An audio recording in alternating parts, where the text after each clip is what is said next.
ఆయనను కిడిచిపెట్టి ఎటో పోయేటానికి lunch box పెట్టినట్టే ఉంది కదా అమెరికా పెద్దన్న కంపనోడు ట్రంప్ కథ. అగో గట్లంటారేందంటారా? ఇది నేనంటున్న ముచ్చట కాదు, పాలు దేశపోళ్ళు అంటున్న ముచ్చట అంతకన్నా కాదు. సొంత దేశపోళ్ళే సొట్లు పెడుతున్నారు ట్రంప్ అన్న పనితనం చూసి. మరి ఆయన ఏం చేసిండు ఏం కథ ఆర్చుకుందాం పాండ్రి. పాలకుల నిర్ణయాలు నచ్చకుంటే నిరసనలు చేసి చూపెడతారు, తొవ్వకు అడ్డం తిరిగి జంగు చేస్తారు. నిత్యం చూస్తూనే ఉంటాం.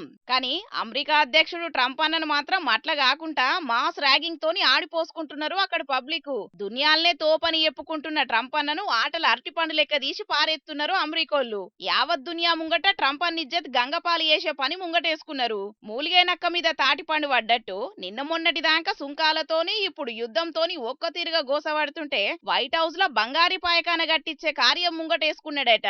ఇక ఈ ముచ్చట్ల అక్కడి జనాలు అగ్గి మీద గుగ్గిలమైతున్నారు. ఓ దిక్కు జనం గోసపడుతుంటే గిదేం పర్షానని ఎక్కిరిస్తున్నారు. వాషింగ్టన్ దిక్కు నేషనల్ మాల్ లింక్ అని మెమోరియల్ కాడ పాయకాన కమోడుతోని సింహాసనం చేపించి ట్రంప్ అన్నకు పాయకాన కుర్జే సింహాసనం అని ఎడ్డిస్తున్నారు. ఇక ఆడికచ్చి కుర్జీలో కూర్చొని ఫోటోలు దిగి రీల్స్ చేసుకొని ట్రంప్ ను ట్యాగ్ చేసుకుంటా సోషల్ మీడియాలో ఆడుకుంటున్నారు. ఊరు గాలిపోతుంటే రాజు పిడేలు వాయించుకుంటా కూసున్నట్టే ట్రంప్ అన్న కథ ఉన్నదని కామెంట్లు చేస్తున్నారు అక్కడ పబ్లిక్. ఇలా వెరైటీ నిరసన చూసి ట్రంప్ కాక ఆగుతాడో ఏం చేస్తాడో చూడాలి మరి.